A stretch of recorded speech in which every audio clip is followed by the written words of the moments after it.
Hello students, आप सभी का बहुत बहुत स्वागत है हमारे यूट्यूब चैनल पर।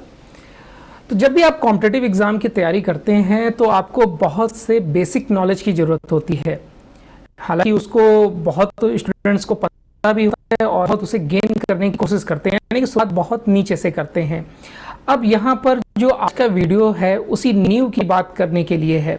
आप सभी जानते होंगे, जितने भी यूपीएससी एस्पिरेंट हैं हमारे, वो जानते होंगे कि जब भी यानी कि वो किसी कोचिंग इंस्टीट्यूट में जाते होंगे या यूट्यूब पर देखते होंगे तो सबसे पहले उनको बताया जाता है कि अगर आप यूपीएससी की तैयारी करना चाहते हैं तो आपको एनसीईआरटी बुक्स पढ़ना अनिवार्य है। यहाँ तक कि अनिवार्य शब्द का प्रयोग किया जाता है।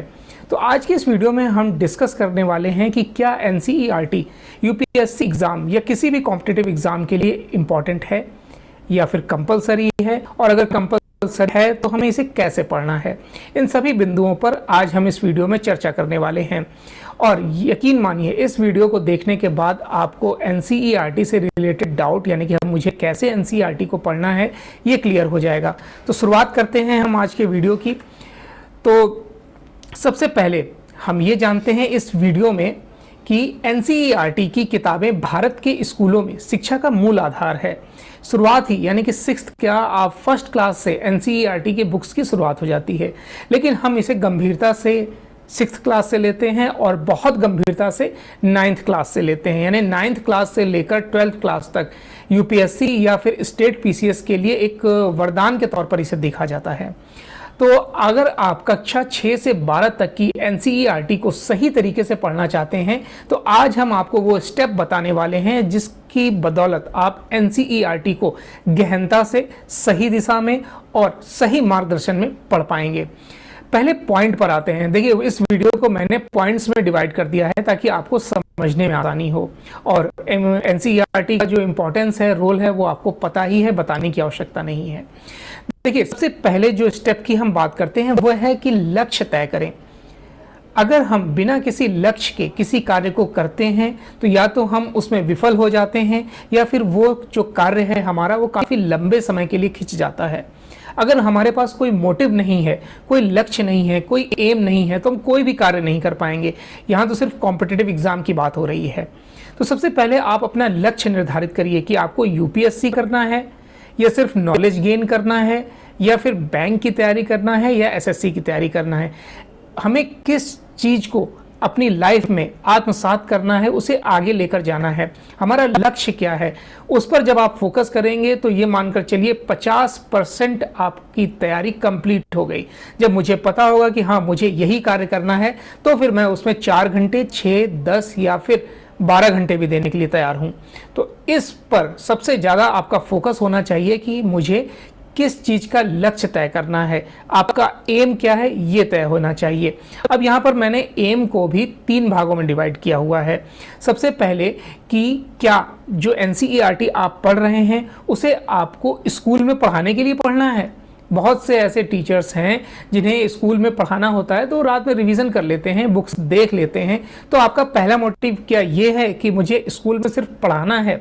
दूसरा पॉइंट यहाँ पर यह है कि क्या आप एक स्टूडेंट हैं जिसे 10th या फिर 12th का बोर्ड एग्जाम देना है, आपको उस पर्पज से उस बुक को पढ़ना है, ये आपका एम है, तो उसका तरीका अलग है।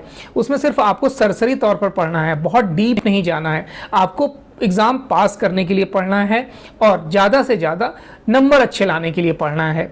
लेकिन जो तीसरा पॉइंट है कि प्रतियोगी परीक्षा जैसे यूपीएससी, नेट, जेई या फिर स्टेट पीसीएस के लिए अगर आपको इसको पढ़ना है तो हमें कैसे पढ़ना है। देखिए, लक्ष्य आपने अगर यूपीएससी का तैयार कर लिया है तो आपको 6 से लेकर 12 तक एनसीईआरटी को एक बार पढ़ना ही होगा और बहुत गंभीरता से पढ़ना होगा, एकदम डीप नॉलेज के साथ पढ़ना होगा। ऐसा नहीं कि आपने एक सरसरी निगाह पर पढ़ लिया, आपका काम हो गया। नहीं, एनसीईआरटी आपको एक नींव देता है, एक ऐसा पिलर मजबूत कर देता है जहां पर आपको छोटी छोटी चीज़ें बड़ी बारीकता से समझ में आने लगेंगी। तो इस पर जरूर फोकस करिएगा कि आपका लक्ष्य क्या है। अगर यूपीएससी का लक्ष्य है तो आपको सारे किताबें पढ़नी पड़ेंगी, science, history, economics, English, math, civics, सब कुछ पढ़ना पड़ेगा। अगर आप नीट की तैयारी कर रहे हैं तो आपको बायो की एनसीईआरटी पढ़नी पड़ेगी, जेई की तैयारी करते हैं तो आपको साइंस की एनसीईआरटी पढ़नी पड़ेगी, लेकिन यूपीएससी की अगर आप प्रिपरेशन करते हैं तो यकीन मानिए आपको पूरा 6 से लेकर 12 तक हर सब्जेक्ट की किताब को पढ़ना पड़ेगा। अब हम अपने नेक्स्ट पॉइंट पर आते हैं। नेक्स्ट पॉइंट है कि हम किताबें कहां से लें, किताबें डाउनलोड करें या फिर खरीदें, यानी हम किताबों को ऑनलाइन पढ़ें या फिर किताबों को ऑफलाइन पढ़ें।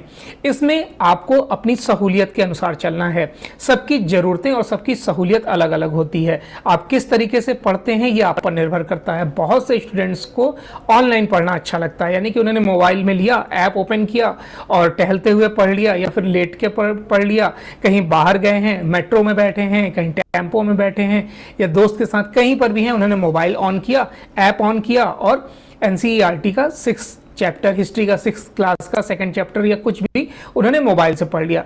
लेकिन कुछ स्टूडेंट्स ऐसे होते हैं जिन्हें ऑफलाइन पढ़ना ज़्यादा सहूलियत वाला लगता है, तो इसलिए वो उसे ऑफ पढ़ते हैं और कुछ चीज़ों को ज़्यादा क्लियर कर पाते हैं।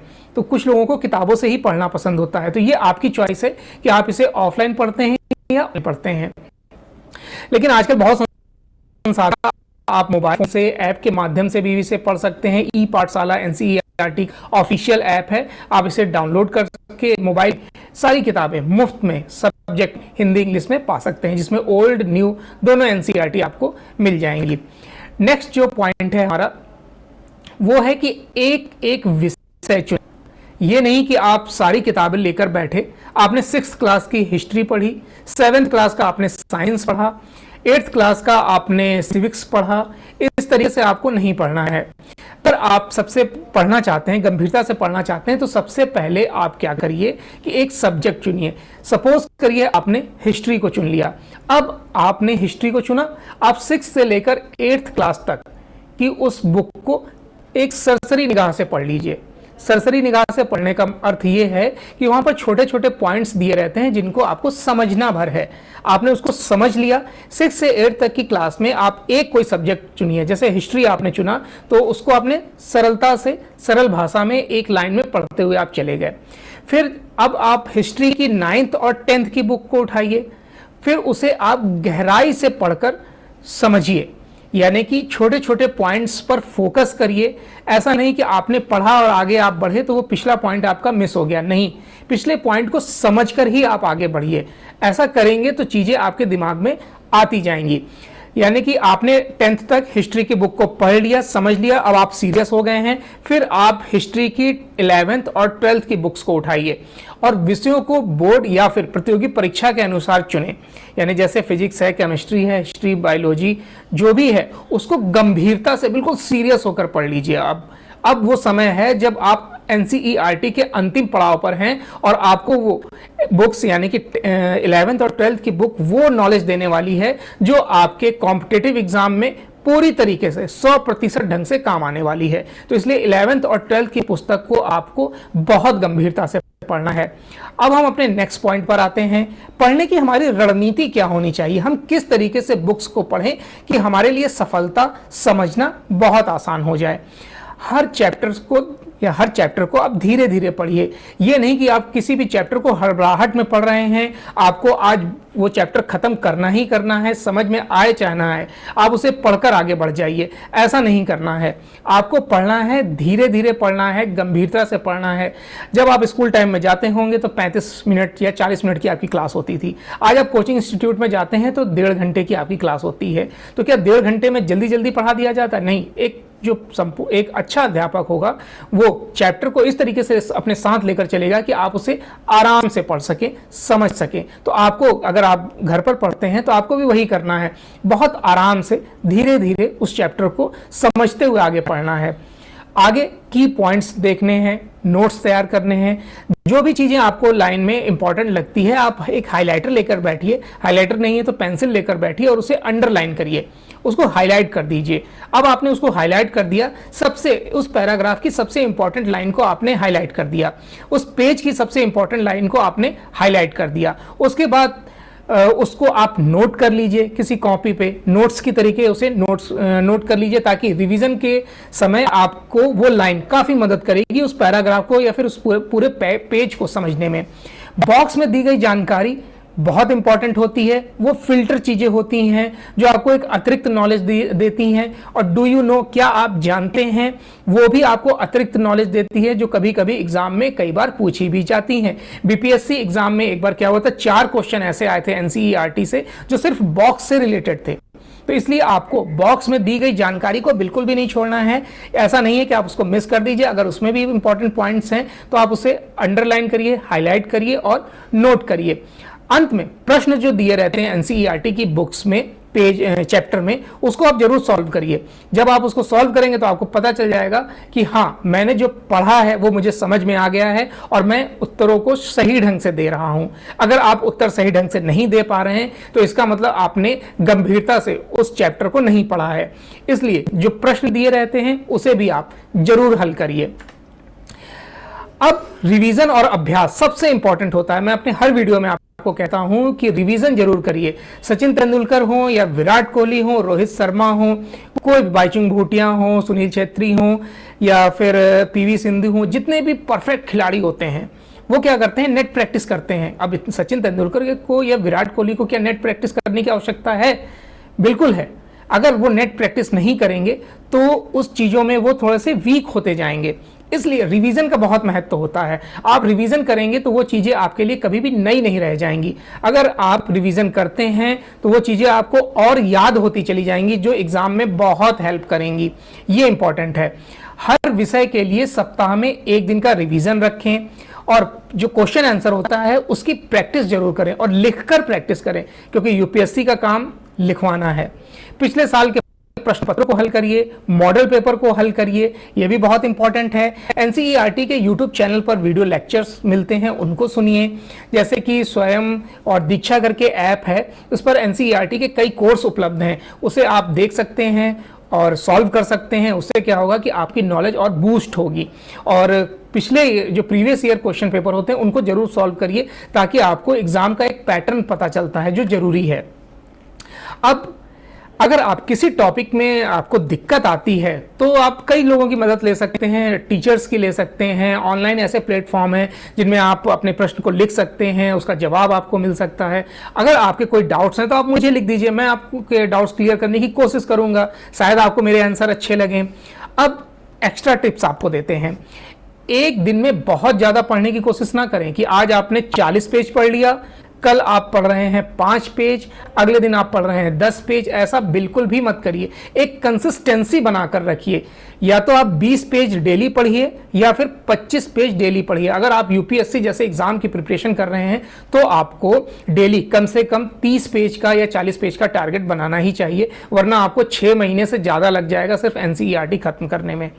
ठीक है, तो ये एक आपका मोटिव होना चाहिए कि आप रोज ज़्यादा पढ़ने से अच्छा है कि कम पढ़ें लेकिन गंभीरता से पढ़ें।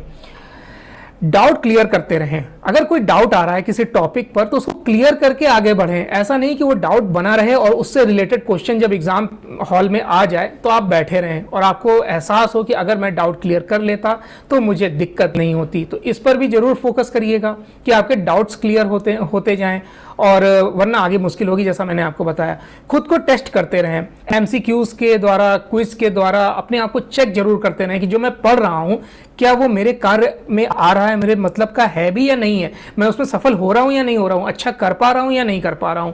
यह सबसे इंपॉर्टेंट है। अपने ऊपर फोकस करिए, अपने को जांचिए। आपको सिर्फ आप ही जांच सकते हैं, बाकी तो फिर यूपीएससी एग्जाम हॉल में आपको जांच ही लेगी। तो इसलिए अपने आप को जरूर जांचिए। और इसका एक सिंपल सा तरीका है, कई ऐप ऐसे हैं जो क्वेश्चन पेपर सॉल्व करवाते हैं, उसको ज्वाइन कर लीजिए। एनसीईआरटी से रिलेटेड क्वेश्चन आपको दिए जाते हैं, जैसे 6th क्लास के एनसीईआरटी के हिस्ट्री से पूछ लिए गए, 9th क्लास के साइंस के क्वेश्चन पूछ लिए गए। तो इसमें अपने आप को थोड़ा थोड़ा चेक करते रहिए। एक कोई दिन चुन लीजिए, संडे या फिर सैटरडे चुन लीजिए, वीकेंड चुन लीजिए, जिसमें आप आसानी से अपने आप को जांच सकते हैं। तो ये कुछ ऐसे पॉइंट्स थे जिसको पढ़कर सुनकर आपको एनसीईआरटी की बुक्स कंप्लीट करने में काफ़ी मदद मिलेगी। मैंने पूरी कोशिश की है कि आपको इसमें बताया जाए कि आप बहुत अच्छा कर सकते हैं एनसीईआरटी बुक्स को लेकर। मेरा एक प्रयास है कि आप एनसीईआरटी को जब पढ़ें तो काफ़ी गंभीरता से पढ़ें और एक फुल नॉलेज के साथ पढ़ें। और याद रखिएगा, एनसीईआरटी कोई कोर्स वाली बुक नहीं है कि आप उसको फिर दोबारा पढ़ेंगे। नहीं, एनसीईआरटी के नोट्स बनाते चलिए, क्योंकि एनसीईआरटी आपको दोबारा पढ़ने का मौका नहीं देती है। यूपीएससी एग्जाम एनसीईआरटी को दोबारा पढ़ने के लिए नहीं बोलता है। इसलिए एनसीईआरटी आपको एक बार पढ़ना है, गंभीरता से पढ़ना है, नोट्स बनाकर पढ़ना है, ताकि जब काम पड़े तो आप उस नोट्स का रिवीजन करिए, बुक्स का नहीं। तो मेरी कोशिश रही आपको एनसीईआरटी की नॉलेज देने की। ये वीडियो आपको कैसा लगा जरूर बताइएगा। इस वीडियो का पीडीएफ आपको हमारे telegram channel success with Rai academy से मिल जाएगा। आप हमारे Instagram page success with Rai academy से जुड़ सकते हैं। उसमें आपको करंट अफेयर्स के क्वेश्चन, कुछ मोटिवेशनल टिप्स मिलते रहेंगे। वीडियो कैसा लगा जरूर बताइएगा। वीडियो देखने के लिए बहुत बहुत धन्यवाद।